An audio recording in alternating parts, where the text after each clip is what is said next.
বন্ধুরা আপনারা সবাই কেমন আছেন? আলহামদুলিল্লাহ, এই তো আমরা বেশ ভালো আছি। আজকে একটা আপনাদের সাথে রেসিপি শেয়ার করব। মাটন দিয়ে আমি আজকে বুটের ডাল রান্না করব। তো মাটন দিয়ে বুটের ডাল রান্না করার জন্য আমি এখানে কিছু শুকনা মশলা নিয়ে নিয়েছি। একটা দারচিনি নিয়ে নিয়েছি 3টা এলাচি, 2টো বড় এলাচি, 2 টুকরা তেজপাতা, আর কিছু কালো জিরা, আর একটু নিয়ে নিয়েছি জয়ত্রী। তো আমরা এগুলো ফোড়নে দিয়ে দিচ্ছি। বিসমিল্লাহ মানে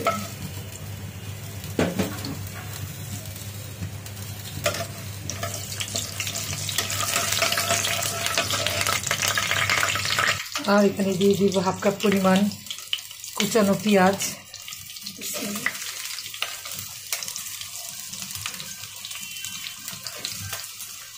পেঁয়াজটা আমি বাদামি রং করে ভেজে নেব। পেঁয়াজটা আমি একটু বাদামি করে ভেজে নিয়েছি। এর মধ্যে দিয়ে দিচ্ছি আমি 3 টেবিল চামচ আদা রসুন বাটা,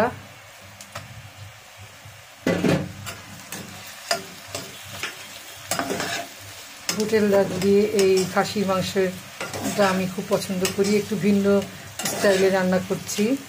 তো আপনারা চাইলে আমার মতো করে রান্না করতে পারেন, অনেক টেস্টি হয়। অবশ্যই বাসায় একবার ট্রাই করে দেখবেন এভাবে রান্না করে। এর মধ্যে এখানে আমি একটা মশলা তৈরি করে নিয়েছি। এখানে নিয়েছি 1 চামচ হলুদের গুঁড়া, 1 চামচ মরিচের গুঁড়া, 1 চামচ লাল মরিচের গুঁড়া, ইন্ডিয়ান কাশ্মীরি লাল মরিচের গুঁড়া, 1 চামচ ধনিয়ার গুঁড়া, 1 চামচ জিরার গুঁড়া, আর স্বাদ মতো লবণ। তো সব মশলাগুলো আমি এখানে দিয়ে দিব।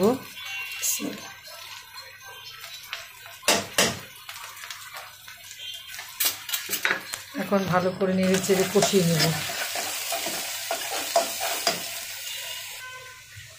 তো এখানে একটু হলুদ মরিচ ধোয়া পানি দিয়ে দিলাম।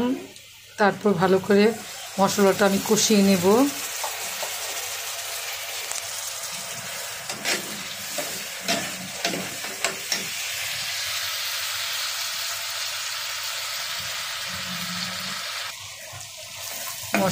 মশলাটা ভালো করে কষানো হয়ে গেছে।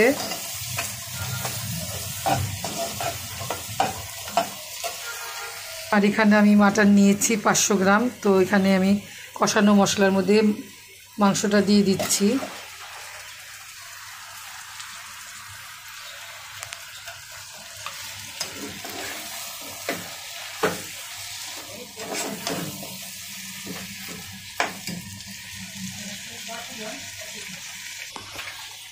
তো মাংসটা ভালো মতো কষানো হচ্ছে।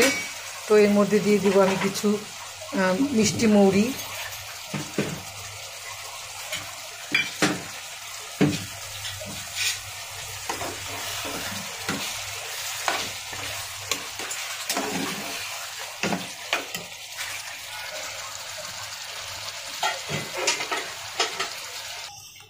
আর মাটন যত কষানো যায় তত মাটনের স্বাদ বেড়ে যায়। তো মাটনটা ভালো করে কষিয়ে নিচ্ছি। এই যে উপরে তেল উঠে এসেছে।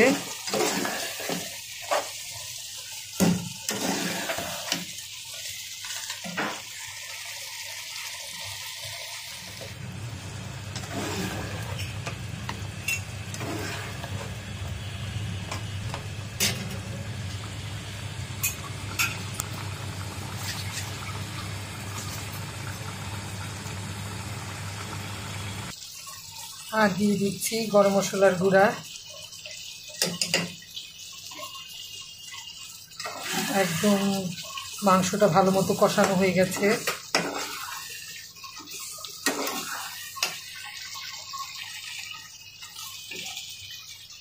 এর মধ্যে দিয়ে দিব ছোলার ডাল। ছোলার ডালটা আমি আগের দিন রাতে ভিজিয়ে রেখেছিলাম, তারপর আজকে একটু লবণ দিয়ে সিদ্ধ করে নিয়েছি। আর এখন দিয়ে দিচ্ছি 3-4টা কাঁচামরিচ।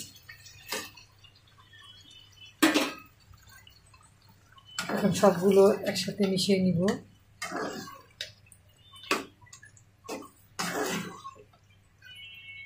আর এখন দিয়ে দিব সামান্য পরিমাণ গরম পানি।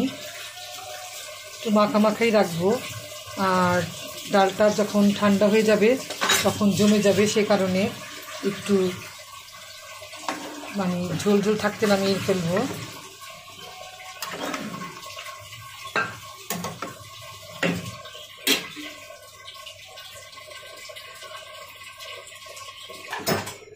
যে আমার ডাল পোস্ত রান্না করা হয়ে গেছে।